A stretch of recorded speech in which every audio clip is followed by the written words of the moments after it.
পরিচ্ছন্ন, অথচ তারা হলো 199 জন অমুসলিম। অমুসলিম ইসলাম মানে, আর আমরা বাংলাদেশে 92 জন মুসলিম। আমরা চান্স পাইলে রাস্তার পাশে পায়খানা করে দেব, ঠিক না? চান্স পাইলে মাঝখানে করব। আমাদের কলার চিল্কা রাস্তায় ফেলে দেই, কিছুক্ষণ পরে সেখানে একজন পা দিয়া পিছলাই পড়ে হাত ঠ্যাং ভাঙ্গা লাগ, আমার কি আসে যায়? যত ডাস্টবিনের ময়লা, ঢাকা শহরে গেলে দেখবেন সকাল বেলায় সারা রাত দিন 24 ঘন্টার ময়লা জমছে। যদি 1-2 দিন সাফা যারা পরিচ্ছন্নতা কর্মী তারা যদি না থাকে, ঢাকার রাস্তায় হাঁটার কোনো পরিবেশ থাকবে না। ইসলাম তারা মানলো, তারা আরামে আছে। শৃঙ্খলা কাকে বলে? লাল বাতি জ্বলেছে, ট্রাফিক সিগন্যাল, কোনো পুলিশ নাই, সব বাতি কন্ট্রোল করছে। একটা ড্রাইভারকে আপনি পাবেন না ট্রাফিক সিগন্যাল ভায়োলেশন করছে, লঙ্ঘন করছে। রাতের 2টা বাজেও যদি যায়, মানুষ রাস্তাঘাটে নাই, রাস্তা ফাঁকা। কিন্তু আমি নিজে তার সাক্ষী, রাতের 2টা হোক 3টা হোক, যখন লাল বাতি জ্বলেছে রাস্তা পুরা ফাঁকা, তারপরও দাঁড়ায় আছে, যায় নাই। আমি বলছি, কিরে ভাই রাস্তা তো ফাঁকা? খুঁজি না হুজুর, আইন। একটা ভিডিওতে না জানি একটা স্থির ছবিতে দেখলাম, দাঁড়িয়ে আছে মোটরসাইকেলওয়ালা, দাঁড়িয়ে আছে গাড়িওয়ালা, দেখলাম ট্রাফিক সিগন্যালে একটা কুত্তা যাই খাড়া রয়েছে। কে খাড়া রয়েছে? এ কুত্তাও বোঝে যে আইন মানা উচিত, সবাই মানতেছে, আমিও মানি। আর আমাদের দেশে ট্রাফিক সিগন্যাল পুলিশের 2 হাত দিয়েও ঠেলা কুলাইতে পারে না, প্রয়োজনে পুলিশের গায়ে তুলে দিব। পুলিশের গায়ে তুলে দিছে, ট্রাফিকের গায়ে তুলে দিছে, এমন ঘটনা আছে না? মানতাম না বেড়া, যা আমি অমুক নেতা না রে, তুই চিনস নি আমার, মানবে না, উল্টা চলি আমরা। এজন্য অবস্থা এমন হয় যে যানজটে পড়ে রোগী মারা যায়, হাসপাতালে পৌঁছতে। যানজটে পড়ে বিদেশের ফ্লাইট ক্যান্সেল, বিমান ফেল করেছে, আছে না এমন ঘটনা? যানজটটা লাগাইছে কেডা? আপনার মতো আমার মতো একজনই ফেস লাগাই দিচ্ছে। এই যে রাস্তায় প্রতিদিন আমরা যাই, আজকে তো ঢাকা পৌঁছবো ইনশাল্লাহ, 3-4 জায়গায় জ্যাম অ্যাভেলেবেল পাবো, কিন্তু জ্যাম যে কেন লাগছে এইটা পাই না, শুধু জ্যাম লাগছে এটা পাই। আধা ঘন্টা 40 মিনিট পরে খুঁজি যে আরে ড্রাইভার সাহেব একটু খেয়াল রাখো তো, এত লম্বা জাম, নিশ্চয় অ্যাক্সিডেন্ট কিছু হয়েছে নি। পরে যাইতে যাইতে খুঁজা দিই কিছু হয়েছে না, এমনি লেগে যায়। শৃঙ্খলা নাই। অথচ ইসলাম দিন 5 বার আমাদেরকে নামাজ শিখাইছে। ওই নামাজের মাঝে একসাথে আল্লাহু আকবার, একসাথে সালাম ফিরাও, একসাথে রুকু, একসাথে সেজদা, একজনের কথা মতো চলো, এইভাবে শৃঙ্খলা 5 বার শিখায়, ঠিক কিনা? সে মুসলিম জাতি উশৃঙ্খল হয়ে যায়। আল্লামা ইকবাল বলেছিলেন যে আমি ইউরোপে ইসলাম পেয়েছি, মুসলিম পাই নাই, আর ভারতবর্ষে মুসলিম পাইছি, ইসলাম পাই নাই। এ কোরআন এমন এক কিতাব, আমি সেখান থেকে কথাগুলো বললাম। এ কোরআন এমন এক কিতাব, এটা যার কাছে থাকবে সে দামি হয়ে যাবে। এটা হিন্দুরা মানলে হিন্দুরাও সম্মানী হবে, তারাও উপকার পাবে। তো সে কোরআন মাজিদ থেকে আমি একটি আয়াতে কারিমা তিলাওয়াত করেছি, আমরা সকলেই শুনবো মানার নিয়তে। রাজি আছেন? তাহলে এটা উত্তম আতরের ভূমিকা রাখবে। আতর কিনছেন, সিপি বন্ধ করে রাখবেন না, এটা একটু গায়ে মাইখেন, তাহলে দেখবেন যে কি সুন্দর মৌ মৌ করা গন্ধ। কোরআন শুনবেন, শোনার পরে চলে যাবেন না, এটা অন্তরে গাঁথবেন এবং আমলে পরিণত করবেন। বলেন ইনশাআল্লাহ। আর ইসলাম আমরা দেখেছি শুধুমাত্র কোরআনের পাতায়, সমাজে দেখিনি। আফসোস করে কবি নজরুল এজন্য বলেছিলেন, ইসলাম সে তো পরশমানিক, তারে কে পেয়েছে খুঁজি, পরশে তাহার সোনা হলো যারা, তাদেরই মোরা বুঝি। ওমর যখন প্রেসিডেন্ট হলেন, রাতের বেলায় প্রজারা ঘুমাতো, প্রেসিডেন্ট ওমর প্রজাদের খবর নেয়ার জন্য রাস্তায় রাস্তায় ঘুরতো। কে না খায়া আছে, কে কষ্টে আছে, তার বাড়িতে খাবার পৌঁছিয়ে দিতেন ওমর নিজে। এক মহিলার কথা তো আপনারা জানেনই, যে মহিলা চুলার মাঝে পানি বসাইছিল, খাবার নাই, বাচ্চাদেরকে সান্ত্বনা দিচ্ছিল। বাচ্চারা ভাবছে মা রান্না করছে। রাতের বেলায় ওমর খবর নেয়ার পরে যখন জানলেন, তখন নিজের কাঁধের মাঝে আটার বস্তা নিয়ে ওই মহিলার বাড়িতে ওমর পৌঁছাইয়া দিছে। আর আমরা মুসলমান রাজা বাদশাহ, আমরা প্রেসিডেন্ট, আমরা মন্ত্রিত্ব পাইলে আমরা মানুষের টাকা লুট করে কানাডায় বেগম পাড়া বানাই।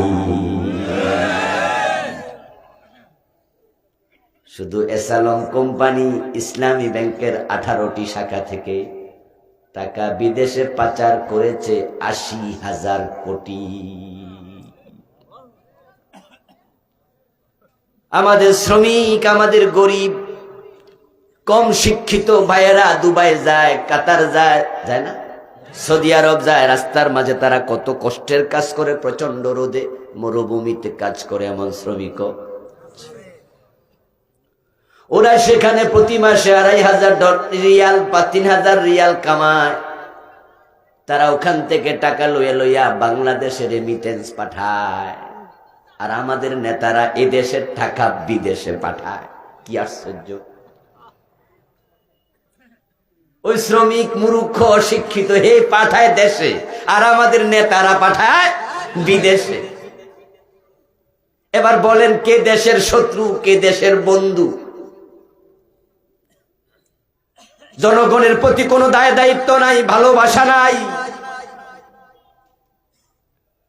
ওই গরিব জনগণ এখন এক একটা ডিম কিনে খাওয়া লাগে 12 টাকা, 11 টাকা, মাঝে মাঝে 13-14 টাকাও। আর ঢাকাতে যখন আপনি পরোটার সাথে খাবেন, তখন ডিম একটা পোস্ট করে দেখ আর অমলেট বানায় দেখ, তখন টাকা নেই এখন 20 টাকা। 20 টাকা নেই, গ্রামে কত না জানি না। ও দোস্ত, কিছুক্ষণ আগের বক্তা বলে গেছে, এমন কিছু মানুষ সমাজে আছে যারা লজ্জায় চাইতে পারে না, টাকার অভাবে কিনতে পারে না। ওদের চোখের পানি হয়তো আমরা দেখি না, তবে তারা বড় কষ্টেই আছে। একজন হাই স্কুল শিক্ষকের বেতন কত খবর নেবেন? একজন হাই স্কুল প্রাইমারি শিক্ষকের বেতন কত? চাকরিটা আছে, বেতন তার এখন 25,000, 30,000। আলহামদুলিল্লাহ কোন রকম চলছে ভালো।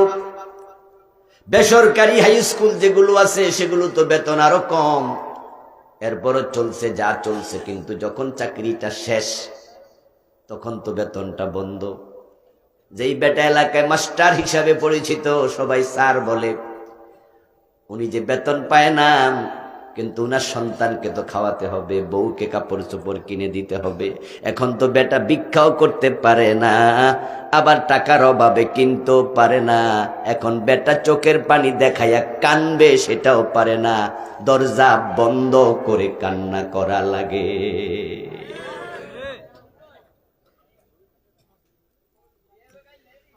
হযরত ওমর তো প্রজার খবর নিত, তিনি সাহাবী। নবীজি সাল্লাল্লাহু আলাইহি সাল্লাম নেতাদেরকে শিখাইছে কেমনে দেশ চালানো লাগে, সাহাবী তৈরি করেছে। আমাদের আদর্শ তো আমাদের নবী, আমাদের অনুকরণীয় তো রাসূলের সাহাবী। এখন আমি মুসলমান দাবি করি, কিন্তু আমি নেতা হওয়ার পর ইসলাম আর ফলো করি না, আমি নিজেই লুটপাট করি।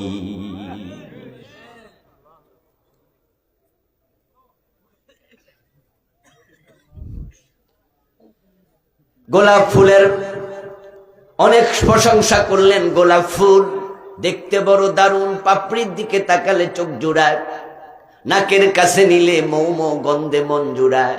গোলাপ যদি চাপ দেয়, প্রক্রিয়াজাত করে, তাহলে আতর বের হয়। গোলাপ সর্বাঙ্গ সুন্দর, কিন্তু গোলাপ যদি কলিতে থাকে, ফুটে না, ফুটার আগে নাকের কাছে নেন, কাঁচা কাঁচা গন্ধ।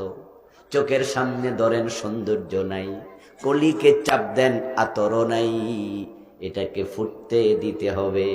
কোরআন আছে আজকে মাদ্রাসায়, কোরআন আছে আজকে মসজিদের তাকে, এটাকে যদি সংসদে ঢুকানো যায়, সমাজে কায়েম করা যায়, ইসলামের সৌন্দর্য নয়ন জুড়াইয়া যাবে। কিন্তু সেই কোরআনকে সংসদে নেয়ার জন্য, রাষ্ট্রে কায়েম করার জন্য আমাদের ভূমিকাটা কি? আমরা তো তেলাওয়াত করে তাকে রেখে দিয়েছি, মনে করছি দায়িত্ব শেষ। কোরআন কি শুধু তেলাওয়াতের জন্য এসেছে নাকি? এটাকে আতর বানায়া কাজে লাগান।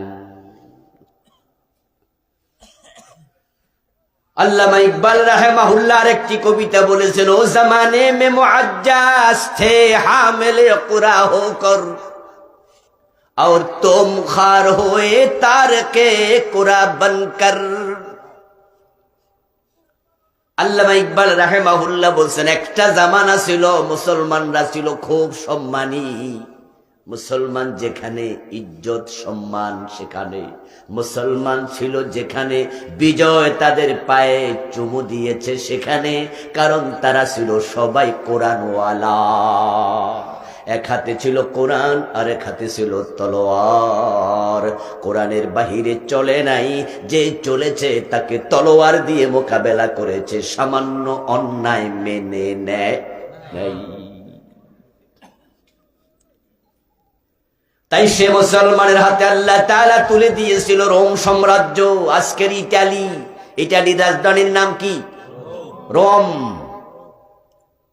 পৃথিবীর অনেক প্রাচীন নগরী, রোম সাম্রাজ্য ওমরের সময় বিজয়ী হয়েছে, কালেমার পতাকা সেখানে পতপত করে উড়েছে। আজকের পারস্য ইরান, তৎকালীন পারস্য সাম্রাজ্য হযরত ওমরের সময় বিজয়ী হয়েছে। কবি নজরুল বলেছেন, অর্ধ পৃথিবী করেছো শাসন, ধুলার তপ্তে বসে, খেজুর পাতার প্রাসাদ তোমার বারে বারে গেছে খসে। ওমর, তুমি তো অর্ধ পৃথিবীর শাসন কর্তা ছিলে। আজকের স্পেন, নাম শুনছেন না? স্পেনে কালেমার পতাকা উড়েছিল প্রায় 700 বছর। স্পেন মুসলমানরা শাসন করেছে প্রায় 700 বছর। সম্রাট বাবর, আওরঙ্গজেব, আলমগীর, হুমায়ুন, নাম শোনেন নাই? ওরা কোন উপমহাদেশের শাসনকর্তা ছিল? এই ভারতবর্ষের। যখন পাকিস্তান, বাংলাদেশ, ইন্ডিয়া সবটা একসাথে ছিল, পুরা উপমহাদেশ প্রায় 1000 বছর আমরা চালাইছি। আর এখন আমরা শুধু মাইর খাওয়া জাতি। তামাম পৃথিবীতে শুধু মুসলমান মাইর খায়। Bosnia, Chechnya, Somalia, Kashmir, Algeria, ফিলিস্তিন, ভারতের গুজরাট, আমাদের পাশের রাষ্ট্র মায়ানমার, ইয়ামান, সিরিয়া, ইরাক, ঠিক না? শুধু মাইর খাওয়া জাতি। আমরা এখন সব জায়গায় শুধু পিড়া খাচ্ছি, মাইর খাচ্ছি, কারণ আমাদের হাতে এখন আর কোরআন নাই। আরে ভাই, স্পেনে একজন প্রেসিডেন্ট ছিল, নাম ছিল রোডারিক। কি নাম? সে ছিল খ্রিস্টান। তার সৈন্যদের কোনো একজন মুসলিম বা বোনের ইজ্জতে হাত দিয়েছিল। তখন বিচার চেয়েছে সে বোন দর্শিতা হওয়ার পর, কিন্তু প্রেসিডেন্ট রোডারিক যখন জানছে মেয়েটি মুসলিম, তখন বলছে মুসলিম হলে বিচার নাই, যাও। কিসের বিচার তোমার? ওই মুসলিম বোনটি নির্যাতিত হইয়া তিনি আরবের বাদশার কাছে তখন চিঠি লিখেছিলেন, আমি মুসলিম হওয়াতে ইজ্জত হারিয়েছি। রাজা রোডারিক বিচার করে নাই, তুমি মুসলিম শাসক, আরবে আছো, তোমার কাছে বিচার চাই, তুমি আমাদের সাহায্য করো। ওই প্রেসিডেন্টের প্রধান সেনাপতি ছিল তারিক ইবনে জিয়াদ রাহিমাহুল্লাহ। তিনি 5000 সৈন্য সাথে দিলেন। তারিক বিন জিয়াদকে বললেন, যাও স্পেনে চলে যাও। আল্লাহর বক্তব্য, আমা লাকুম লা তুকাতিলুনা ফি সাবিলিল্লাহ والمستضعفين من الرجال والنساء والبلدان الذين يقولون ربنا أخرجنا من هذه القرية الظالم أهلها واجعل لنا من لدنك وليا واجعل لنا من لدنك نصيرا কোরআন কোরআন আতরের দানি আতরের একটা বক্স, এর ভিতরে আছে শুধু সুগন্ধ। আল্লাহ 1450 বছর আগে বলছে কি হলো তোমাদের? ওখানে মুসলিম নির্যাতিত হয়, তুমি এখানে ঘুমাও কেমনে? আল মুসলিমুনা কাজাসাদিন ওয়াহিদ। নবীজি বলছেন পৃথিবীর সব মুসলমান এক দেহের মতো। ইজাশতাকা আইনুহু ইশতাকা কুল্লুহু, ইজাশতাকা রাসুহু ইশতাকা কুল্লুহু। মাথা যদি ব্যথা হয় তখন চোখ ঘুমায় না, চোখ যদি ব্যথা হয় হাত ঘুমায় না, হাতে যদি ব্যথা হয় পা ঘুমায় না। দেহের এক অংশের ব্যথায় আরেক অংশ অংশগ্রহণ করে। একটা দেহের এক জায়গায় কষ্ট হলে বাকি দেহ সজাগ থাকে, ঘুমায় না।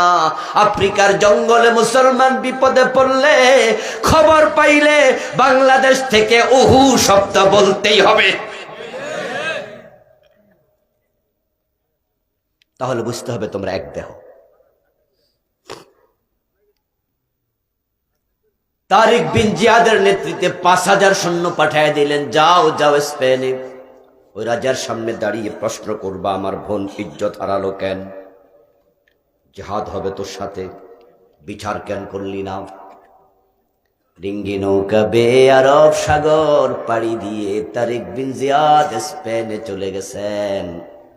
আমি সেদিকে যাব না, সময় চলে যাবে অনেক। রেজাল্ট হলো বিনা যুদ্ধে পুরা স্পেন আল্লাহ মুসলমানের হাতে তুলে দিছে। এত সৈন্য একসাথে যখন গেছে, চিকচিক করা তলোয়ার, নারে তাকবীর, আল্লাহু আকবার। আপনি কি ভাবতে পারেন 5000 লোক কি বাড়ির কাছের কথা? একসাথে এত লোক তলোয়ার হাতে। কিরে কেডা আসছে?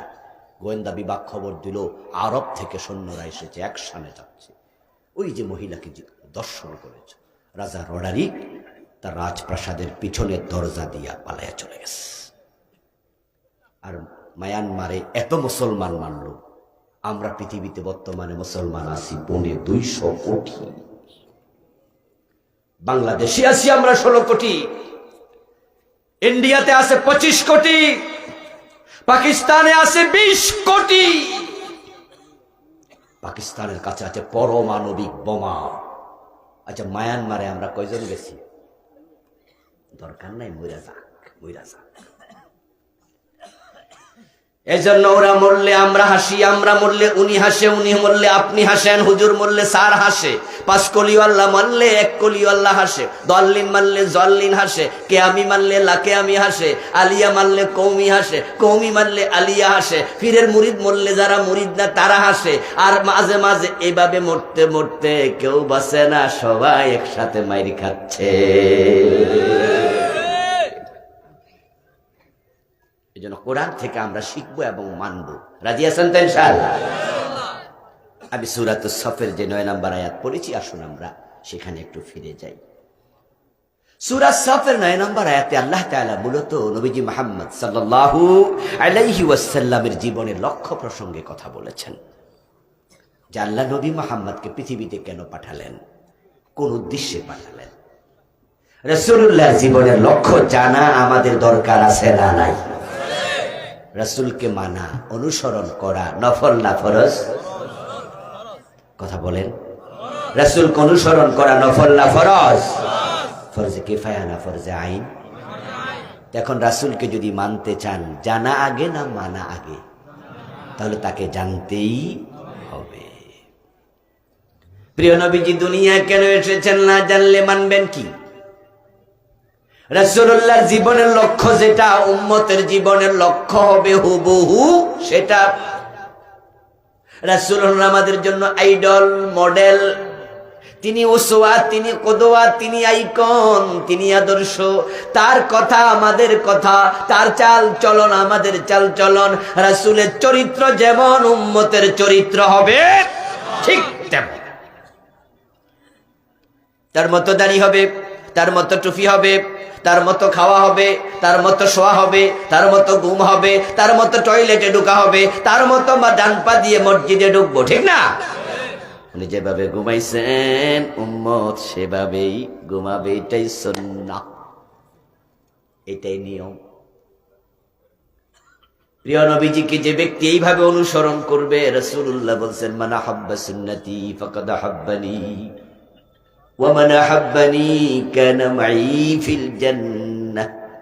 যে আমি নবীর সুন্নাহকে মহব্বত করে সে আমি নবীকে মহব্বত করে, আর যে আমার সুন্নাহ মেনে আমাকে ভালোবাসার প্রমাণ দেবে সে জান্নাতে আমার সাথে ঢুকবে। জান্নাতে যেতে চান? সবাই জান্নাতে যেতে চান?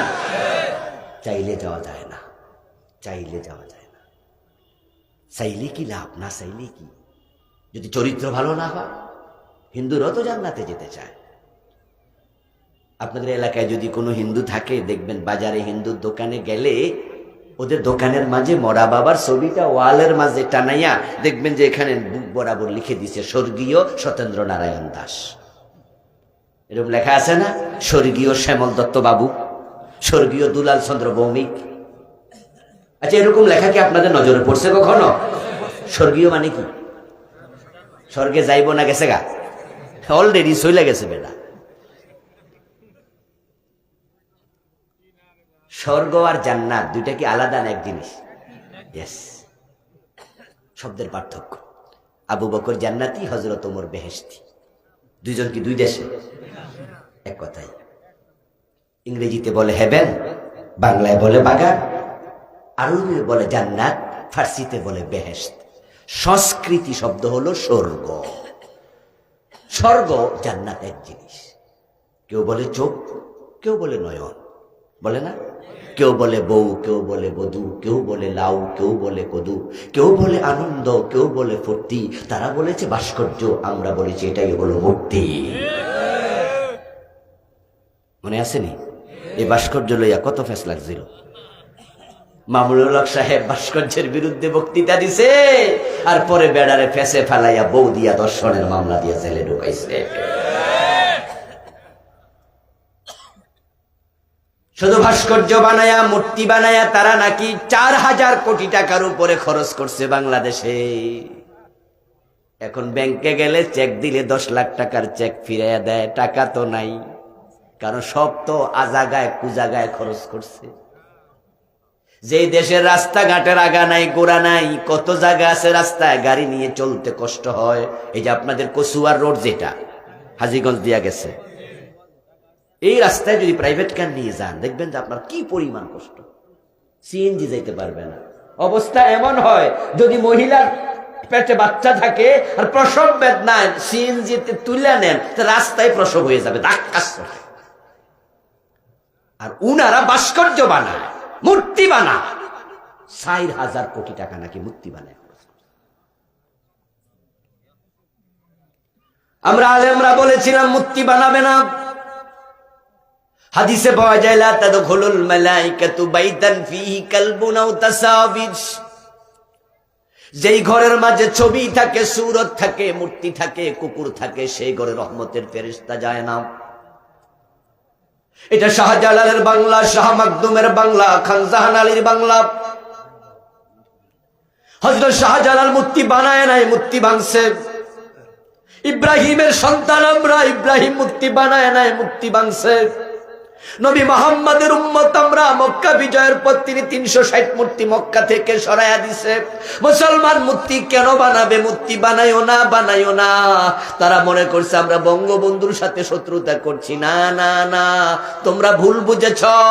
যদি কেউ আমার বাবার মূর্তি বানাতে চায়, আমি আমার বাবার মূর্তিও বানাতে দেব না। মূর্তি বানানো কি মুমিনের কাজ না মুশরিকের কাজ? ওরা তখন কইছে, হুজুররা আপনারা বোঝেন না, আমরা মূর্তি বানাই না, আমরা ভাস্কর্য বানাই। আর অন্দরে হাইকোর্ট দেখা, মানে আমরা ব্যাক কল পাইছি। আচ্ছা আপনারা বলুন তো আমার ভাইয়েরা, উনারা যে ভাস্কর্য বানাইছে এটার কি হাত নাই, পা নাই, নাক নাই, কান নাই? তো মূর্তির নাই, তো দুইটার পার্থক্য কি? বাতিজা চাচারে কয়, চাচা তোমার অভ্যাস বড় খারাপ, তুমি সুদ খাচ্ছ, মানুষ খারাপ কয়। চাচা খেপা কয়, তোরে কইছে কেডা? আমি মুনাফা খাই। কি খায়? ইংরেজিতে কি খায়? ইন্টারেস্ট খায়। নাম ফাল্টাই দিছে, বিসমিল্লাহ কইয়া মদ খাইতেছে। আমাদের কথা তো শোনেনি, ভাস্কর্য বানাইছে, বাড়াবাড়ির রেজাল্ট 5 তারিখে বাংলাদেশের লোকেরাও দেখছে। ওই মূর্তির গলায় রশি টানায়া মাটির মাঝে ফেলে দিয়েছে, এমন ছবিও ভিডিওতে দেখছি। মাথার মাঝে ওইটা কাপড় খুললা ওইটাও করছে। আল্লাহ বলছে সীমা লঙ্ঘন করো না, সীমা লঙ্ঘনকারীকে আল্লাহ পছন্দ করে না। হিন্দু মিয়া লিখেছে, স্বর্গীয় সত্যেন্দ্র নারায়ণ দাস, আপনাদের কাছে আমি জানতে চাইব, কোন হিন্দু স্বর্গে গেছে? কথা বলেন। বেহেশতে গেছে? কোন মুশরিক বেহেশতে যাবে? কিন্তু শখ আছে না নাই? আমাদের চেয়ে কম না বেশি? আমরা কই আমার দাদা জান্নাতে যাবে, আল্লাহ তুমি জান্নাতে দিও।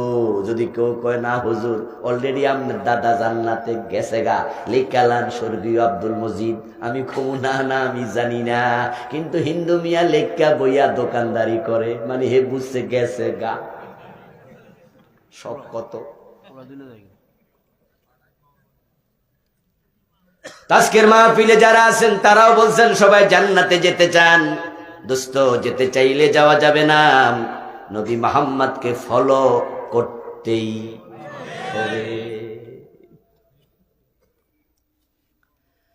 কোরআন মাজিদ আয়াত নাজিল হলো, ইয়াউমা লা তামলিকু নাফসুন লিনাফসিন শাইআ ওয়াল আমরু ইয়াউমা ইযিন লিল্লাহ। সেদিন কেউ কারো উপকারে আসবে না, সেদিন সব কিছু নিয়ন্ত্রণ থাকবে কার? এই আয়াত নাজিল হওয়ার সাথে সাথে রাসূলুল্লাহ বাড়িতে গেলেন, হযরত ফাতেমাকে ডাকতে শুরু করলেন, ও ফাতেমা কলিজার টুকরা মেয়ে আমার, শোন, আয়াত নাজিল হয়েছে, ইনকাজি নাফসাকে, ইনকাজি নাফসাকে ওয়ালাউ বিশিক্কি তামারা। ও ফাতেমা, নিজেকে জাহান্নামের আগুন থেকে বাঁচাও, আমল করো, আমল করো, আমল করো। হাতে যদি একটা খেজুর থাকে 2 ভাগে ভাগ করো, 1 ভাগ খাওয়ার জন্য রাখো, আর 1 ভাগ গরিবকে দাও। ওই খেজুরের বিনিময়ে আল্লাহ যদি জান্নাত দেয়, চেষ্টা করো নবীর মেয়ে পরিচয় দিয়ে জান্নাত পাওয়া যাবে না।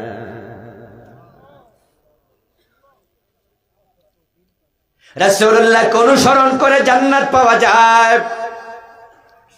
এখন বাংলাদেশের মানুষের দারুণ সমস্যা, নাম দেয় আহলে সুন্নি, আমি আহলে সুন্নাত ওয়াল জামাত, অথচ দিন একবার দাড়ি কামায়।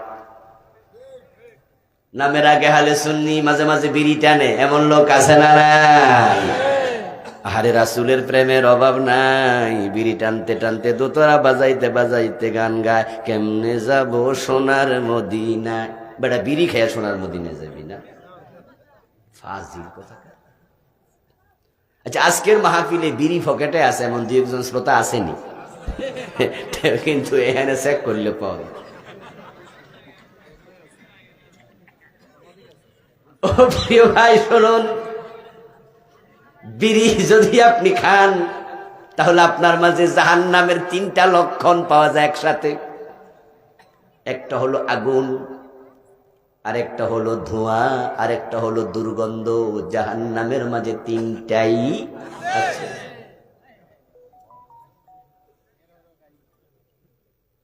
যদি হিন্দু মারা যায়, হিন্দু মারা গেলে হিন্দুদের যখন গায়ে আগুন ধরায়, যারা জানেন তারা বলেন তো আগুনটা শুরু করে কোত্থেকে? মুখ থেকে। এটাকে বলে মুখাগ্নি। পরিবারের বড় ছেলে প্রথমে মুখের মাঝে আগুন ধরায়, তো হিন্দু বেড়া তো আগুন মুখে দিছে মরার পরে, আর আপনি তো নিজেরটা দেয়া শুরু করছেন মরা। কামডা করলেন কি? লা তুলকু বিআইদিকুম ইলাত তাহলুকা। কোরআনে আল্লাহ বলে ধ্বংসের দিকে, ক্ষতির দিকে নিজেকে ঠেলে দিও না। আপনি যদি 3 তলার ছাদ থেকে পড়েন, আপনি মরে গেলেন, আত্মহত্যা করলেন, আল্লাহ বলবে তোমারটা তুমি ধ্বংস করছো, তুমি মরে গেছো, আমার কি? এরকম নাকি ধরবে? কথা কয় না। আপনি বিষ খেয়ে মরে গেলেন, আল্লাহ করবো মরে যা, নাকি ধরবে? তো আপনি বললেন আল্লাহ ধরে কেন? আল্লাহ ধরার কারণ হলো আপনার বডি তো আপনি বানান নাই, আপনারে বানাইছে কে? এই যে আপনার মানি ব্যাগের মাঝে 1000 টাকার নোট আছে, আপনি পুলিশের সামনে 1000 টাকার নোটে আগুন লাগাইয়া দিয়েন, দেখবেন পুলিশ আপনাকে সাথে সাথে অ্যারেস্ট করে ফেলবে, আপনাকে আইনের আওতায় নিয়ে যাবে। এই মিয়া টাকাতে আগুন লাগাইলা কেন? আপনি বলবেন যে আমি রিক্সা চালাইয়া কামাইছি, আমার টাকা আমি ফুরমো। পুলিশ বলবে বেটা টাকার মাঝে লেখা আছে গণপ্রজাতন্ত্রী, টাকার মালিক তুই, কইলো কেডা রে? তুই বানাইছ নি টাকা, এটা রাষ্ট্রের সম্পদ, তুমি ইউজার, তুমি উপকার ভোগী, তুমি এটার মালিক না, রাষ্ট্র এটার মালিক। এই চোখ আপনি ইউজ করছেন, হাত আপনি ইউজ করছেন, কিন্তু এটা বানাইছে কে? আপনার মালিক কে? আল্লাহ আপনাকে ধরবে। এই জন্য আপনি চাইলেও আত্মহত্যা করতে পারবেন না। আমার বন্ধু বলতেছিলাম রাসূলুল্লাহ সাল্লাল্লাহু আলাইহি সাল্লামকে অনুসরণ করবেন, প্রিয় নবীকে মানবেন, মানলে জান্নাত, না মানলে জান্নাত নাই। এখন নামের আগে আহলে সুন্নাত ওয়াল জামাত, আপনি বিড়ি খাচ্ছেন, নিজের ক্ষতি নিজে করছেন, আপনার ক্যান্সার হবে, ফুসফুসে প্রদাহ হবে, আপনার দেহের মাঝে অনেক জটিল জটিল রোগ হবে। সিগারেট খাইলে নিজের ক্ষতি নিজে করার অধিকার দিল কে? কারণ তোমার বডির মালিক তো তুমি না। এই জন্য সিগারেট পান করা কবিরা গুনাহ, ধূমপান কবিরা গুনাহ, এটা আত্মহত্যার কাছাকাছি হয়ে যায়, এটার মাঝে ক্যান্সারের জীবাণুও আছে। ধূমপান বিষ পান, অতএব সাবধান। বিষ খাইলে যেমন গুনাহ হয়, আত্মহত্যা হয়, ধূমপানও স্লোলি নিজেকে ধ্বংস করে। জান্নাতে যেতে চান, টাকনুর নিচে কাপড় পরে বসে আছেন, আমার রাসূলকে অনুসরণ না করলে জান্নাত নাই। আমার রাসূল টাকনুর নিচে কাপড় পরছে কয়দিন? জান্নাতে যেতে চান, অথচ সুদে টাকা লাগানো আছে। আজকের মাহফিলও 2-4 জন সুদখোর, নিজের নামে নাই, বেনামে আছে। অনেকে আছে হাজি সাহেব বালা মানুষ, নিজে সুদ খায় না, তবে আমার বোনের কিছু টাকা আছে, এটা একটু বাড়াই টাড়াই দিতেছে, ঠিক না? আমি সুদ খাই না, আমার বোনের 1,3 টাকা আছে, ওইগুলো একটু লাইরা সেরা আমি একটু বড় করে দিই। সুদও খায়, মিশা কথাও কয়। মা নিজের ছেলের কাছে সুদে টাকা লাগাইছে, এমন খবর আমার জানা আছে। ছেলে বিদেশ যাবে, মা প্রস্তাব করতেছে, তো তুই বিদেশে যাইবি, টাকা টুকা তো বেশি নাই, কর্জের উপর আনা লাগবে, সুদে আনা লাগবে, তো আমার কাছে অমুকের কিছু টাকা আছে, ধর এটা আমি তোরে দিলাম, তুই আমার মাসে মাসে এত দিস। তো ফোলা যায় বিদেশ থেকে টাকা ফাটায়, সুদের টাকা, অথচ টাকার মালিক মা। কোন দেশে আছে? আপনি ফাইল আটকায়া ঘুষ খাবেন, আপনি ওজনে কম দেবেন, মালে বেজাল দেবেন, আপনি বোনের জমি ভোগ করেন। বাপ মরছে 10 বছর, মা মরছে 7 বছর, বোনের জমি দেয় না, এমন জালেম ভাই আছে না নাই? قال رسول الله صلى الله عليه وسلم من قطع ميراث وارثه قطع الله ميراثه من الجنة। নবীজি মুহাম্মদ বলেন, যে ব্যক্তি ওয়ারিসের হক কেটে নেয়, আল্লাহ তার জান্নাত কেটে নেয়। রাসূলুল্লাহকে অনুসরণ করলে জান্নাত। কালান নবী সাল্লাল্লাহু আলাইহি ওয়াসাল্লাম, কুল্লু উম্মতি ইয়াদখুলুনাল জান্নাহ ইল্লা মান আবা। কিলা মান আবা ইয়া রাসূলুল্লাহ? ক্বালা মান আতানি দাখালাল জান্নাতা ওয়া মান আসানি ফাকাদ আবা। নবীজি মুহাম্মদ বলেন, আমার সব উম্মত জান্নাতে যাবে, তবে অস্বীকারী উম্মত জান্নাতে যাবে না। প্রশ্ন করা হয়, ইয়া রাসূলুল্লাহ, অস্বীকারী উম্মতকে? রাসূলুল্লাহ সাল্লাল্লাহু আলাইহি সাল্লাম জবাব দেন, মান আতানি দাখালাল জান্নাহ সুন্নাতা ওয়া মান আসানি ফাকাদ আবা, যে আমি নবীকে অনুসরণ করে সে জান্নাতে যাবে, যে আমাকে অনুসরণ করে জীবন চালায় না সে জান্নাত পাবে না। উত্তর যাদের জানা আছে তারা একটু জবাব দিয়েন। রাসূলুল্লাহর মেয়েরা বেপরদায় কি রাস্তায় গেছে? উনার বউয়েরা বেপরদায় চলছে? তা আপনার মাইয়া কলেজে যায় বোরকা ছাড়া, খবর কি হাজী সাহেব? আপনার ক্লাস 10-এ পড়া মেয়েটা, যুবতী মেয়েটা কলেজে পড়ুয়া ছেলের কাছে একা একা প্রাইভেট পড়তে দিয়েছেন, খবর কি? একই টেবিলে বসে এই পাশে ছেলে এই পাশে মেয়ে, এবার যে প্রাইভেট পড়াইতেছে দুইজনের মাঝখানে শয়তান তৃতীয় জন হিসাবে আছে না নাই? এই বেকুব, এই কমবুজ মুসলমান, তুমি কেন বোঝো না? তোমার বউ যদি একা তুমি পাও, তোমার বিবাহিতা বউ যদি তোমার পাশে একসাথে বসে, দরজা লাগানোর পরে তুমি আর তোমার বউ যদি এক ঘরে থাকো, ওই বউকে দেখলে তোমার ভিতরে কি পরিবর্তন আসে না? উত্তেজনা আসে না? আগ্রহ আসে না? আকর্ষণ আসে না? তো তোমার মেয়েটা যে বেডার হাতে দিয়া দিলা, তোমরা যে একা একা ছাইরা দিলা পড়ার জন্য, তাদের মাঝে কি আকর্ষণ শয়তান তৈরি করে না?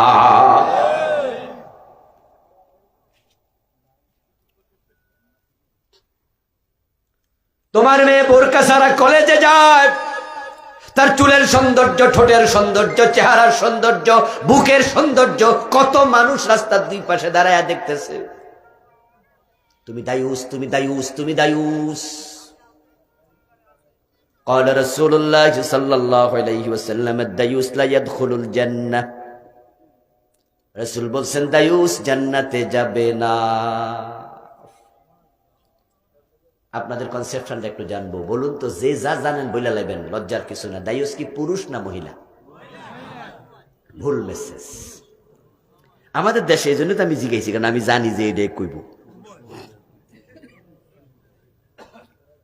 আমাদের দেশে আমরা দায়ুস শব্দটা মহিলাদের দিকে ইন্ডিকেট করি, অথচ দায়ুস এটা পুরুষবাচক শব্দ, এটা নারীবাচক শব্দই না। দায়ুস লা ইয়াদখুলু, লা তাদখুলু রাসূল বলেন নাই। আর দায়ুস লা ইয়াদখুলু ওয়াহিদ মুযাক্কারে গায়েব, মুযাক্কার মানে পুরুষ। দায়ুস জান্নাতে যাবে না, লা ইয়াদখুলু পুরুষ। কিলা ইয়া রাসূলুল্লাহ ফামাদ দায়ুস, সাহাবী প্রশ্ন করলেন, হুজুর দায়ুস আসলে কি? قال رسول الله صلى الله عليه وسلم الذي لا يبالي من يدخل في اهله, দায়ুস হলো ওই পুরুষ যে পুরুষ তার পরিবারে কারা আসলো কারা গেল এই বিষয়ে বেখবর, এই বিষয়ে বেপরোয়া। তার মেয়েটা কার সাথে মিশে বাবা হিসাবে খবর রাখে না, বাবা দায়ুস। তার বোনটা কার সাথে মিশে বড় ভাই খবর রাখে না, ভাই দায়ুস। স্ত্রী কার সাথে আড্ডা দেয়, দেবরের সাথে গল্প করে। নিজের বউটা পর পুরুষের সাথে গল্প করে। বেটা বিদেশ থেকে টাকা পাঠায়, তার বউ 13 জনের সাথে হাসি তামাশা করে। এই বিষয়ে তার কোনো শাসন নাই, স্বামী হিসাবে সে দায়ুস। বাবা দায়ুস, ভাই দায়ুস, স্বামী দায়ুস। বাবা পুরুষ, স্বামীও পুরুষ, ভাইও পুরুষ। দায়ুস পুরুষবাচক শব্দ। আল্লাহর জান্নাতে তো মাগনা পাওয়া যায় না। আমরা যত মাগনা মনে করি, আমরা মনে করি বেহেশত আল্লাহ আমারে না দিয়া দেয় কারে, কারণ আমি তো কালেমা টালেমা পড়ি, নামাজ কালাম পড়ি। আল্লাহ কি ওই শরৎচন্দ্রের বেহেশতে দিব, ডোনাল্ড ট্রাম্পের দিব? বেড়া তো আল্লাহই কয় না। অথচ রাসূল বলেছেন আল্লাহ জান্নাত দেওয়ার পরে জান্নাতীদেরকে যখন জান্নাতে যাওয়ার জায়গা খালি থাকবে, তখন আল্লাহ নতুন মাখলুক বানাইয়া জান্নাতে দেবে, তারপরও কোনো বেঈমানকে জান্নাত দেবে না।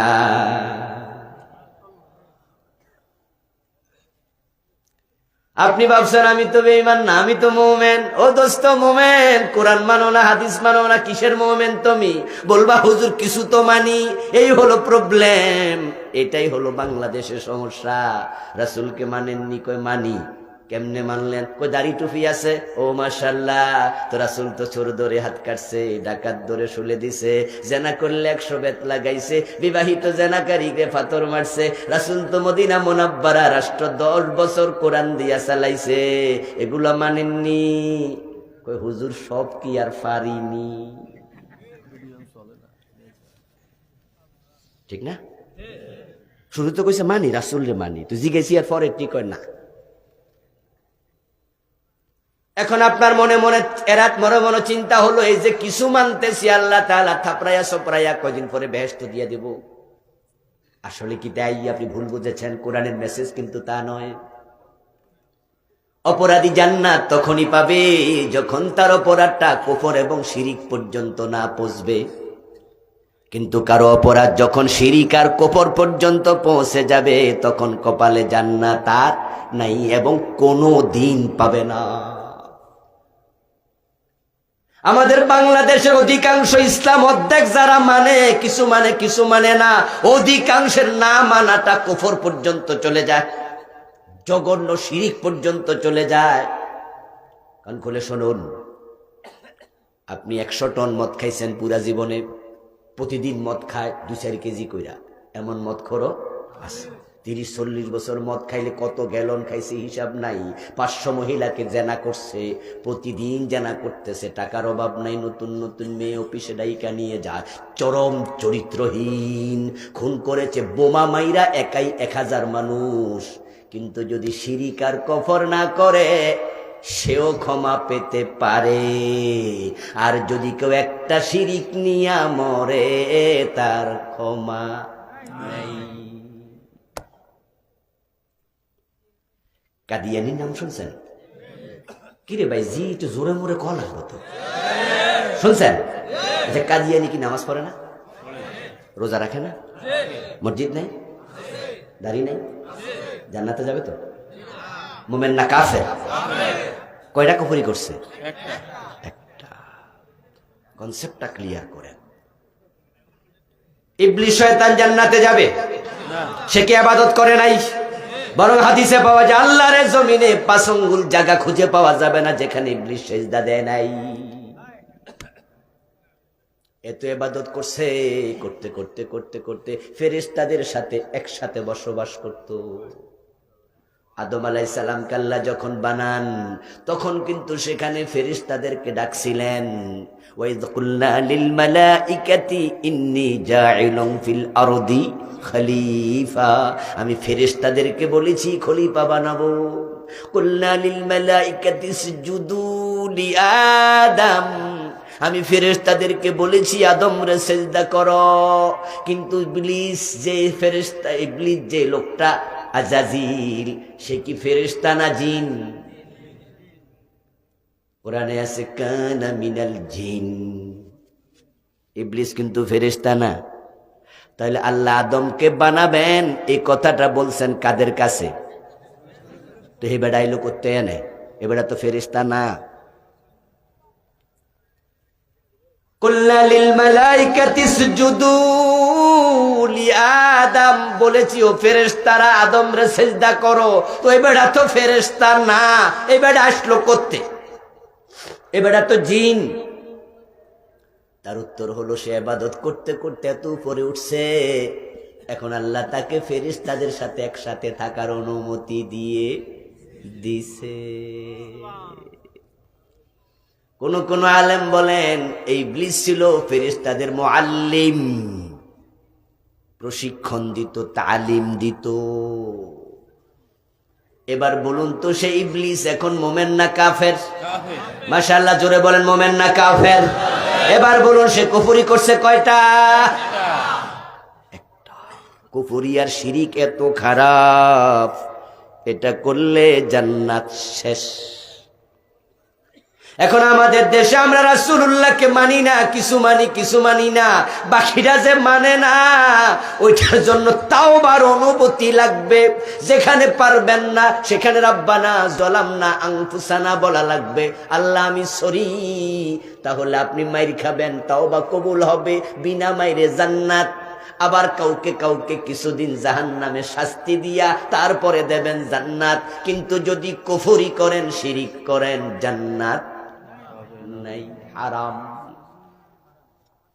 ومن يشرك بالله فقد حرم الله عليه الجنة।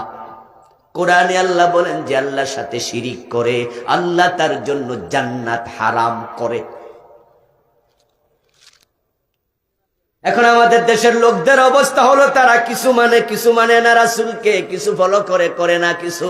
যেমন মসজিদে যখন যায় তখন কোন পা দিয়ে ঢোকেন বলেন না ভাইয়েরা? কোন পা?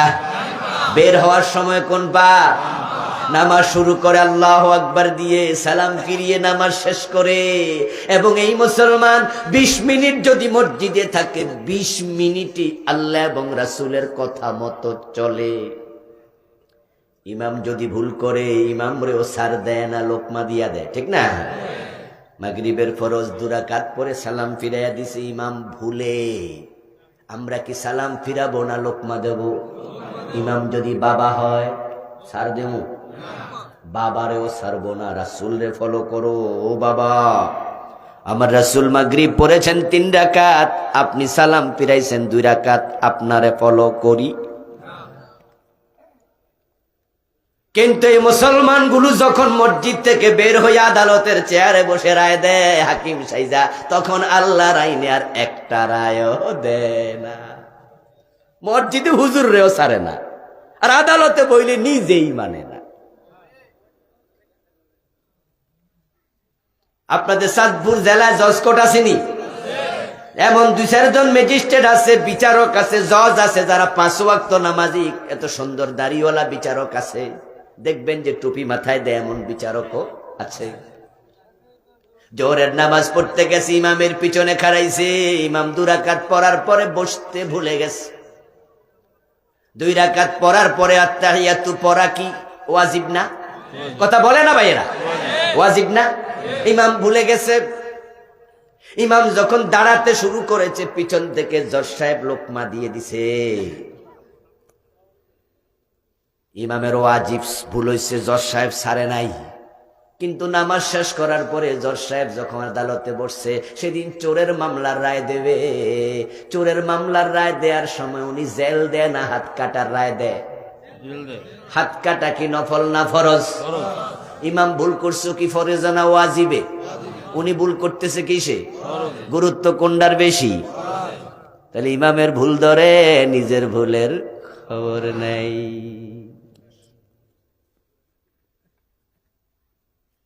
السارق والسارقة فاقطعوا أيديهما جزاء بما كسبا نكالا من الله। আমার আল্লাহ অর্ডার করে, ও দুনিয়ার মুসলমানেরা, চোর নারী হোক আর পুরুষ হোক, ধরে ধরে হাত কেটে দাও। আমার রাসূলুল্লাহ সাল্লাল্লাহু আলাইহি সাল্লাম বলেন, আমার মেয়ে ফাতেমা চুরি করলে ফাতেমার হাতও কাটবই। 53 বছরে কয়দিন কাটছেন? চোর নাই, ঠিক না? সব আল্লাহর ওলি। একটা দিন আল্লাহর আইন মানেন নাই। এবার জজকে প্রশ্ন করুন, ও জজ, আপনি চোর ধরে হাত কাটেন না কেন? এটা তো ফরজ। জজ দেখবেন যে বলবে, আমি আমার এলেম দিতাই শোনা সরো, এটা রাষ্ট্রে নাই, আমি কেমনে মানি? এখন রাষ্ট্রে চোর ধরে হাত কাটার যে আইন, এটা কি ফেরেশতা আইসা ঢুকাবে না আমাদের দায়িত্ব? এই ব্যাপারে আপনার ভূমিকা কি? কি দায়িত্ব আপনি পালন করেছেন? আপনিও তাদেরকে ভোট দেন যারা মানুষের আইনে দেশ চালায়, তাদের সাপোর্টার, তাদের ভোটার, তাদের ডোনার। আপনি মাইক হাতে নিয়ে আপনি ঘোষণা করতেছেন নেতা হইয়া, মাইক হাতে নিয়ে আপনি সংবিধান ফলো করছেন। বাংলাদেশের সংবিধানে আছে রাষ্ট্রের মালিক জনগণ, তাই সভরেন্টি জনগণের। তাই আপনি সংবিধান ফলো করে বলছেন জনগণ সকল ক্ষমতার উৎস। নাউজুবিল্লাহ পড়বেন না? আপনার এই কথাটাই ঈমান শেষ, জান্নাত কাটা, ক্রস, ডাইরেক্ট ক্রস, শেষ।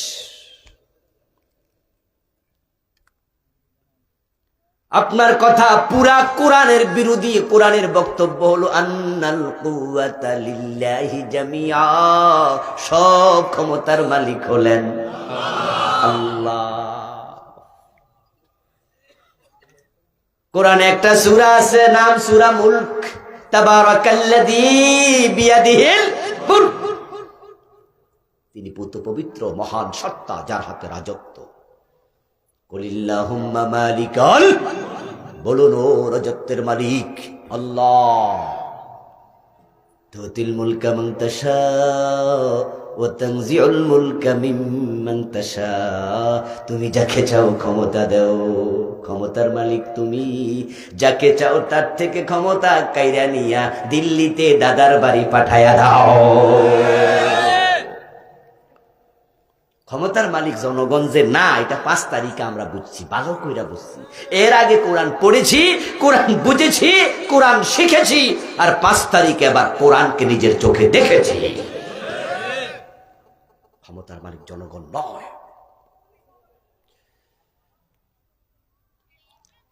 ওনারা ঘোষণা করেছিলেন ভিশন 2041, 2041 করে নাই, ওনারা বলছে 41।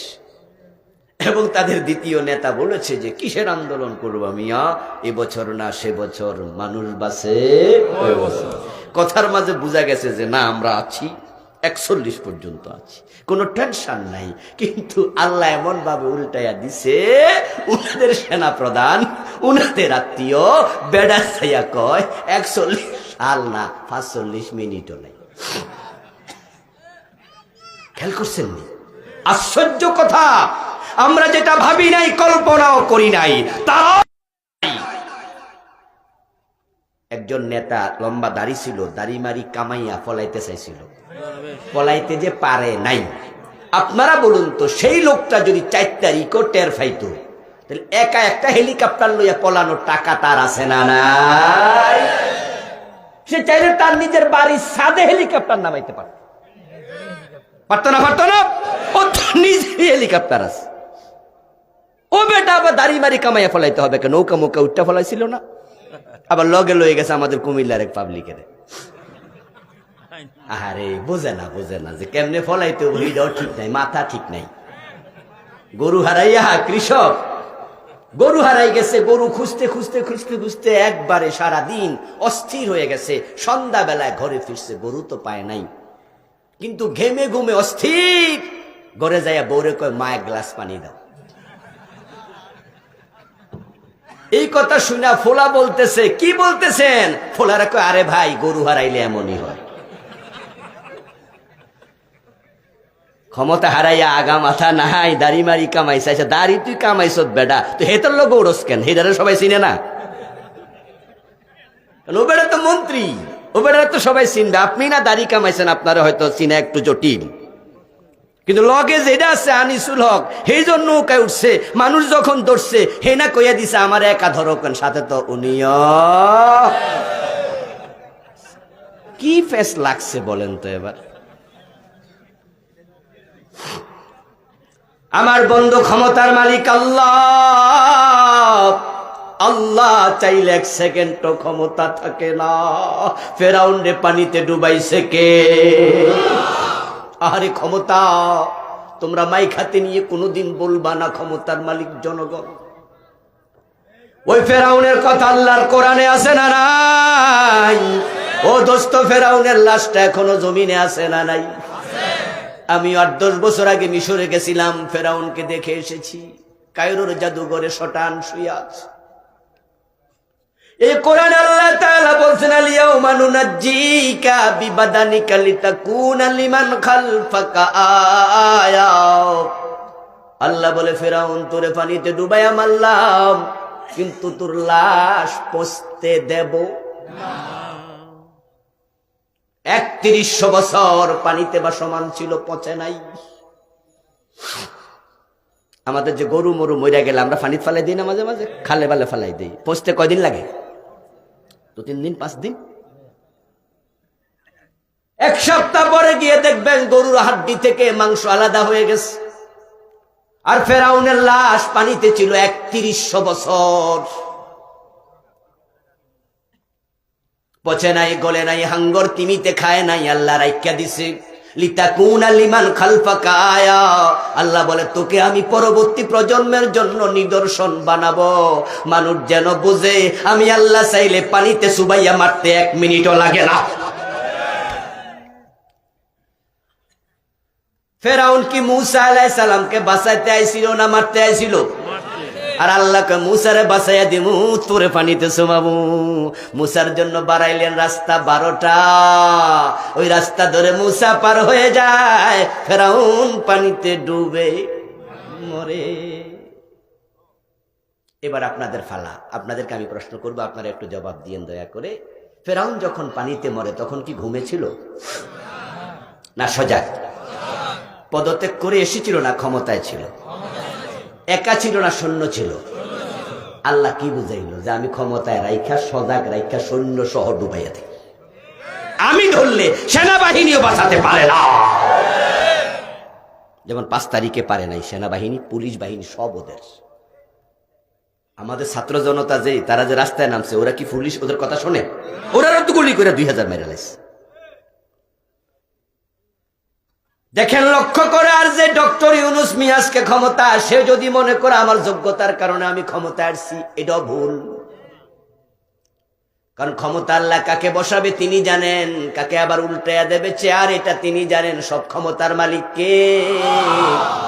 কারণ ডক্টর ইউনূস তো 5 তারিখের আগে কল্পনা করে নাই এত বড় চেয়ারে বেডা বসবে, বরং বেডা যেটা কল্পনা করছে গত কয়েক মাস, ওইটা হলো আল্লাহ জানে কয় বছর জেলখানায় থাকা লাগবে। কারণ বেডার বিরুদ্ধে যে মামলা, ছোট ছোট মামলা না, বড়। কি এত বড়? 1000 কোটি টাকা এক এক মামলা। যদি জেল প্রতি মামলায় 15-20 বছর কইরা তা 200-250 বছর হইত। বেটা মামলার হাজিরা দিতে আইছে, বেটার ঠ্যাং দিয়ে আইটা তুলছে 8 তলায়, লিফট দিছে বন্ধ কইরা, কারেন্ট গেছে গা, আইটা ওড়ে। বেটার বয়স 84 বছর। আদালত উঠতে দেখে হাকিম নাই। হাকিম কই? হাকিম আইতা সামনে খাড়াই থাকে, সে আরো দেয় নাই বসে। বুঝাই দিছে, এই মিয়া তুমি কেডা? কিসের তুমি নোবেল লরিয়েট? কিসের নোবেল লরিয়েট তুমি মিয়া? তোমার হাইটটা উপর ওঠাবো, দাঁড়ায় করাকে রাখবো। বুঝাইছে ক্ষমতা আমার, তোমার কিচ্ছু না। এই বেটা পরিস্থিতি দেখে বুঝছে আল্লাহ জানে রায়ের দিন যে কয়শো বছর জেল দেয়, কিন্তু আল্লাহ কয় না, তোকে আমি সবচেয়ে বড় চেয়ারে বসাচ্ছি। আর যদি ঠিকঠাক মতো বেডাও না চলে, বেডারও চুবানোর ক্ষমতা আল্লাহর আছে না? এই জন্য আমরা আল্লাহর সামনে অসহায়। শিরিক করবেন, কুফরি করবেন, ইমান চলে যাবে। কারো কারো ইমান তেমন ধ্বংসের জায়গায় চলে গেছে। কোরআনের কিছু মানে কিছু মানে না। যারা আপনারা কিছু মানবেন কিছু মানবেন না। আদালতে ইসলাম নাই, গণভবনে ইসলাম নাই, সংসদে ইসলাম নাই, রাষ্ট্রের কোথাও ইসলাম নাই। শুধু ইসলাম আছে নামাজ, রোজা, হজ, যাকাত, টুপি দাড়িতে, পাঞ্জাবি পায়জামাতে। ওটুক ইসলাম চলবে না। ও তো খোলো ফিসিলমে কাফা। আল্লাহ বলে ইসলাম যদি মানব পরিপূর্ণ মানতেই হবে। অর্ধেক মানার কোন নিয়মই নাই। ফজর নামাজের ফরজ কয় রাকাত? ভাইয়েরা আমার কথা বলেন, কয় রাকাত? 1 রাকাত পড়ছেন ভালো কইরা সূরা ইয়াসিন দিয়া 15 মিনিট লাগাইয়া, আর 1 রাকাত না পড়া বাড়ি চলে গেছেন, সওয়াব হবে অর্ধেক। ঠিক না? কেন পড়ছেন তো? অর্ধেক মানা সিস্টেমই নাই। চৈত্র মাসে দুপুরে রোজা রাখছেন, ক্ষুধা লাগছে, দুপুর বেলায় পেটে চোঁচো করছে, ঘড়ির দিকে তাকাইয়া দেখেন 2:30 বাজে। হিসাব কইরা দেখছেন সকালবেলা রোজা রাখছি মোটামুটি 8.5 ঘন্টা হয়েছে, রোজা আছে আর 6 ঘন্টা। ইফতার করে লাই, সওয়াব হবে 60%। ঠিক না? বাদ أفتؤمنون ببعض الكتاب وتكفرون ببعض فما جزاء। অর্ধেককে ইসলাম লইয়া যায়েন না আল্লাহর কাছে। আল্লাহ কোরআনে বলে দিছে, কোরআনের কিছু মানো কিছু মানো না। যারা অর্ধেক মানো ফামা জাযা, আমি আল্লাহর কাছে তাদের কোনো পুরস্কার নাই। আদম আলাইহিস সালাম জান্নাতে আল্লাহর কথা মানে নাই কয়টা? এই ভাইরা কথা বলেন, কয়টা মানে নাই? জান্নাতে থাকতে পারছে? আমরা মানি না কয়টা? তো জান্নাতের আশা করেন কেমনে? আদম মা হাওয়ার আল্লাহ জান্নাতের পোশাক পর্যন্ত খুলে নিয়ে গেছে, জান্নাতের পোশাকটা পর্যন্ত পরায় রাখে নাই, পোশাক খুলে ল্যাংটা বানাইয়া তারপরে গাছের পাতা দিয়া শরীর ঢাইকা দুনিয়া পাঠাইছে। যাও। فلما ذاق الشجرة بدت لهما سوآتهما طفقا يقصفان عليهما من ورق الجنة। সাথে সাথে গায়ের পোশাক আল্লাহ খুলে নিয়ে গেলেন, খসে পড়ে গেল। জান্নাতের গাছের পাতা দিয়া লজ্জাস্থান ঢাকা লাগলো। এই খবর কোরআন দিয়ে আল্লাহ আমাদের বুঝায়, আমার কথা যদি না শোনে আমি জান্নাতে থাকতেও দেই না, জান্নাতের পোশাকও পরতে দেই না। আপনি ক্লাসের ফার্স্ট বয়, আমরা তো সবাই পড়েছি, সবাই ছাত্র, আবার সবাই পড়াচ্ছি, হয়তো অনেকে শিক্ষক, কিন্তু পড়েছি সবাই, সবাই ছাত্র। ক্লাসের আপনি ফার্স্ট বয়, আপনি লেখাপড়া খুব ভালো। আপনাকে ক্লাস টিচার বললো যে এই ছেলে, এই জায়েদ দাঁড়াও, আপনি দাঁড়াইলেন না, বসে আছেন। টিচার আপনাকে বেয়াদব বলবে না? এই জায়েদ, তোমারে দাঁড়াইতে বলছি, শোনো নাই, দাঁড়াও। আপনি দাঁড়ান না, টিচার কিন্তু রেগে যাবে আবার, কিরে তোরে কি কইছি বোঝস নাই, ওঠ বেটা দাঁড়া, বসে আছে। এই বেয়াদব! খেয়াল করবেন, ক্লাসে ফার্স্ট বয়, অঙ্কে 100তে 100 পায়, ইংরেজিতে 100 পায়, খুব ভালো ছেলে, কিন্তু এখন একটা কথা শোনে নাই।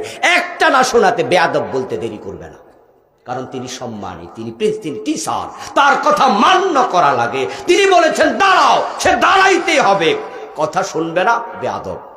আর ক্লাসে একটা নেস্টি ছেলে, পড়ে না, নাম্বার পায় না, ফেল করে, কিন্তু টিচার তাকে যা বলে তাই শোনে। টিচার বলে ছেলে ছাত্র ভালো না, কিন্তু বিনয়ী, ঠিক না? ওরে বেয়াদব বলবে না।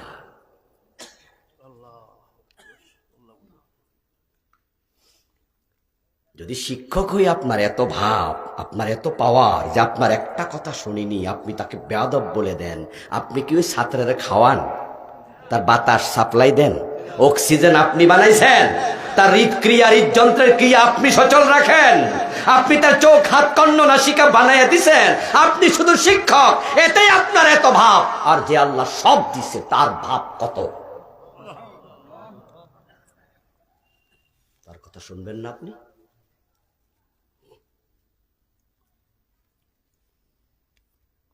অধিক ইসলামের সামনে আগাবেন না, সাবধান। মাগরিবের পর শাশি আম্মা চাচাকে বলছে, চাচারে বলছে, শোনেন তো, ঘরে তো মোমবাতি নাই, হঠাৎ বিদ্যুৎ চলে যায়, কারেন্ট চলে গেলে তো ভাত খাবেন কেমনে, যান তো বাজারে যায় একটা মোমবাতি কিনে নিয়ে আসেন, পাশে বাজার। মুরব্বী বাজারে যাবে 10 টাকার একটা মোমবাতি আনতে, ঘরের আলমারির ড্রয়ারটা খুলে তাকায় দেখে 1000 টাকার একটা নোট আছে, ভাঙতি কোনো টাকাই নাই। মনে মনে ভাবছে যে কি করি, 1000 টাকা নিয়ে মাগরিবের পরে আমি বুড়া মানুষ বাজারে যাব, যদি পকেট মাইন নিয়ে যায় অথবা কোনোভাবে হারায়া যায় 1000 টাকা, এটা কি ঠিক হবে? কিন্তু ভাঙতি তো নাই, এখন কি করি? টাকা ছাড়া বাজারে গেলে মোমবাতি তো মাগনা দেবে না, পয়সা ছাড়া দেবে না, বাকিতে কি করি কি করি কি করি। সুন্দর করে ভাস করে মাঝখানে সিরালেছে, সিরা অর্ধেকটা আলমারিতে রাইখা তালা লাগাইয়া মনে মনে ভাবে, যদি এই অর্ধেক হারায় 500 তো বাঁচলো। আপনাদের কাছে জানতে চাইবো, জবাব দিয়ে, সেরার পরে টাকার দাম আসেনি? উনি যে ভাবছে 500, অবুঝ অবুঝ। অর্ধেক টাকা নিয়ে বাজারে যায় দোকানদারের হাতে দিয়া বলতেছে, বাতিজা 10 টাকার মোমবাতি দে, 490 টাকা ফিরাই দে। দোকানদার তো অর্ধেকটা নোট দেখা বড় বড় চোখ দিয়া চাচার দিকে তাকায়া মনে মনে ভাববে, কবে যে পাগল হইছে আল্লাহ জানে, চাচিয়ে জানেনি। কি পাগল ভাববে না? সে তো ভাববে কি রে, চাচা তো ভালো মানুষ, কিন্তু কামটা করলো কি যে টাকা যে অর্ধেক লইয়া। সে নিশ্চয় বলবে, চাচা এটা কি করছেন আপনি, অর্ধেকটা টাকা। এবার মুরব্বী দমক দিয়ে কয়, এই ফোলা আমার সে কম বোঝস, তোর সে বয়স আমার কম, বাতাসে বুড়া হই নাই বেড়া, এমনে দাড়ি ফাঁকে নাই, কইছি 490 ফিরাই দে, আসলে কি দিব? বরং দোকানদার এক পর্যায়ে বলতে বাধ্য হবে, চাচা আপনি কি আমার সাথে ফাইজলামি করতেছেন? আপনার টাকা নিয়ে আপনি যান, আপনারা 490 ফিরাই দেবো। আপনি কি শুরু করছেন এসব? আল্লাহর কাছে দীক্ষা ইসলাম নিয়ে যাবেন, আল্লাহ জান্নাত দিয়ে দেবে, ভাবলেন কেমনে? একটা কথা সরে নাই, আপনার বাবা আদমকে আল্লাহ জান্নাতে রাখে নাই, মা হাওয়াকে বের করে দিয়েছে। শয়তান একটা মানে নাই, শয়তানকে কাফের বানিয়ে বলছে ফাকুরুজ মিনহা ফাইন্নাকা রাজিম, বেরিয়ে যা, কি অভিশপ্ত। কাদিয়ানি একটা মানে নাই, কাদিয়ানির ঈমান নাই, কাফের। আমার সামনে যারা আছেন সবাই বলবেন কাদিয়ানি কাফের। আমি জানি কওমি আলেমরা ফতোয়া দেয় কাদিয়ানি কাফের, আলিয়াওয়ালারা ফতোয়া দেয় কাদিয়ানি কাফের, আহলে হাদিসরা ফতোয়া দেয় কাদিয়ানি কাফের, হানাফিরা ফতোয়া দেয় কাদিয়ানি কাফের, পীর সাহেবের মুরিদরা ফতোয়া দেয় কাদিয়ানি কাফের, আমরা যারা মুরিদ না আমরা ফতোয়া দেয় কাদিয়ানি কাফের। পাস করলি এক করলি কিয়ামি লাকিয়ামি দল্লিন জল্লিন সবাই মিলে কই কাদিয়ানি কাফের। অপরাধ কি? একটা কথা মানে না, নবী মুহাম্মদ শেষ নবী, কোরআনে আছে রাসূল শেষ নবী, মানে না, তাই তারা কাফের। কোরআনে আছে চোর ধরে হাত কাটো, মানে না, ডাকাত ধরে শুনে দাও, মানে না, জেনা করলে 100 বেত লাগাও, মানে না, জমিন যার আইন চলবে তার, আল্লাহর আইনে দেশ চালাও, 53 বছরে মানলেন না। শয়তান মানে না একটা, সেই কাফের। কাদিয়ানি মানে না একটা, সেই কাফের। আপনি মানেন না ডজন ডজন, আপনি জান্নাতি মোমেন। ফাইজলামি পাইছেন আপনি?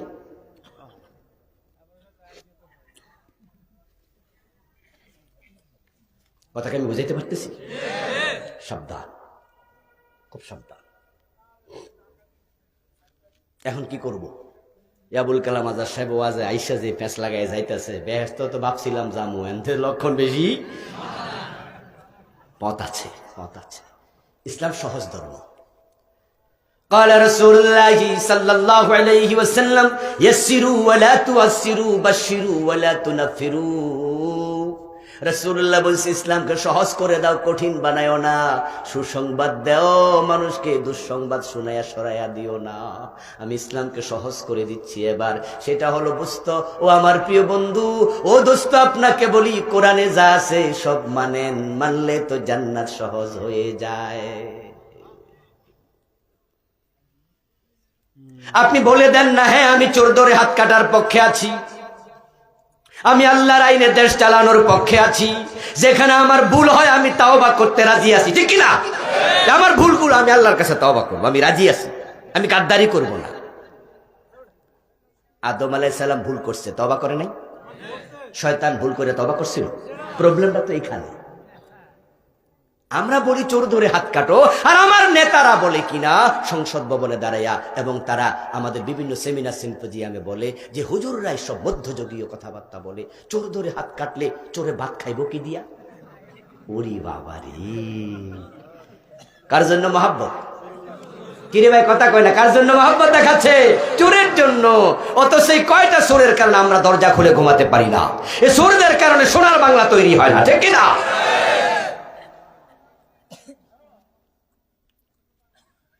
আমার আরো আশ্চর্য লাগে যে আমরা চোর ধরে হাত কাটবো, আমরা চোরের বিরুদ্ধে কথা বলি, নেতা খেপে যায় কেন? কারণ কি জানেন? কারণ নেতা আসলে চোরের জন্য মায়া কান্না করে না, তিনি নিজের কথা ভাবে। কারণ বাড়িতে আয়নার সামনে দাঁড়ালে আয়নার ভিতরে চোর দেখা যায়। চাঁদাবাজের বিরুদ্ধে বললে আপনারা কেউ কেউ খেপে যান, ঠিক না? আরে কি আশ্চর্য, চাঁদাবাজের বিরুদ্ধে কথা বলবো না, এটা কেমন কথা হলো? আপনার গায়ে কেন লাগে? আপনিও আমার সাথে একভাবে বলেন যে হ্যাঁ, এমন বাংলাদেশ চাই যে বাংলাদেশে চুরি ডাকাতি চাঁদাবাজি থাকবে না, আমরা সবাই বৈষম্য মুক্ত বসবাস করতে চাই, সোনার বাংলা চাই। ইসলাম মানলে হবে, কেন হবে না? কেন হবে না? এমন একটা দেশ আল্লাহ আমাদের দিয়েছে, আপনি কল্পনা করতে পারবেন না ভাই, কি দারুণ আবহাওয়া, সুবহানাল্লাহ। এই যে এখন শীতকাল চলছে, আমরা কিন্তু একটা কোটি গায়ে দিয়ে আমি বসে আছি, হুজুর একটা জামা গায়ে দিয়ে বসে আছে, একটু দিয়ে আপনারা কেউ একটু চাদর মাদর পড়ছেন। নিউ ইয়র্কের খবর নেন, নিউ ইয়র্কে এখন বরফ পড়ছে। আজকে আমাকে সকালবেলা একজন ছবি পাঠিয়েছে, নিউ ইয়র্কে এবার গিয়ে আমি 3-4 দিন ওই ভাইয়ের বাসায় ছিলাম।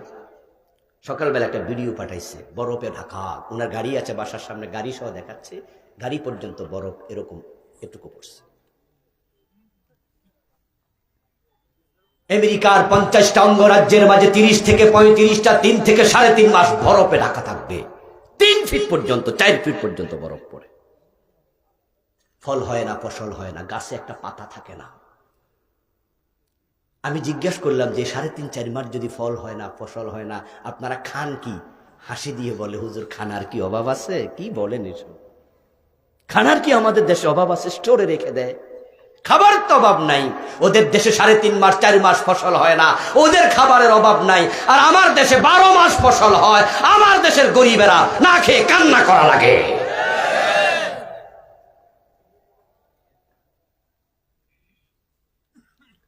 সৌদি আরব আপনারা গিয়েছেন অনেকে হজ করতে, ওমরা করতে, দুবাই গেছেন চাকরি করতে, কাতারে গিয়েছেন। সৌদি আরব, কাতার, দুবাইতে দেখবেন যে একটা গাছ যদি কোথাও থাকে, দেখবেন গাছের নিচে পাইপ লাইন আছে। সকালে একবার পানি দেয়, সন্ধ্যা আবার পানি দেয়, দিনে 2 বার পানি দিয়া গাছ জিন্দা রাখে। আর আমার দেশের আবহাওয়া, আমার দেশের জমিনের উৎকর্ষতা, আল্লাহর বিশেষ দান। আম খেয়ে আমের বিচি ফেলাই দেন, দেখবেন যে 15 দিন 20 দিন পরে নিজে নিজে গাছ হয়ে যায়। 2 বছর পরে নিজে নিজে আম ধরবে। কি চমৎকার আবহাওয়া। 2021 একবার গিয়েছিলাম আমেরিকাতে শীতকালে, 9 দিন ছিলাম মাত্র, 9 দিন না 10 দিন জানিয়েছিলাম। 2-3 দিন পরে আমার সর্দি এমন ভাবে হলো, আমার নাক টান দিয়ে দেখি রক্ত বের হয়। আমি আমার বাংলাদেশের ভাইকে জিজ্ঞাসা করলাম যে ভাই, এই শীতে আপনারা থাকেন কেমনে? আমার তো নাকে রক্ত জমে যাচ্ছে। উনি তখন হাসি দিয়ে বলে, হুজুর শীত তো আসেই নাই, ডিসেম্বরে টের পাবেন। আমি সাথে সাথে জবাব দিয়েছি, আল্লাহ যেন ওই পর্যন্ত আমার আমেরিকায় না রাখে।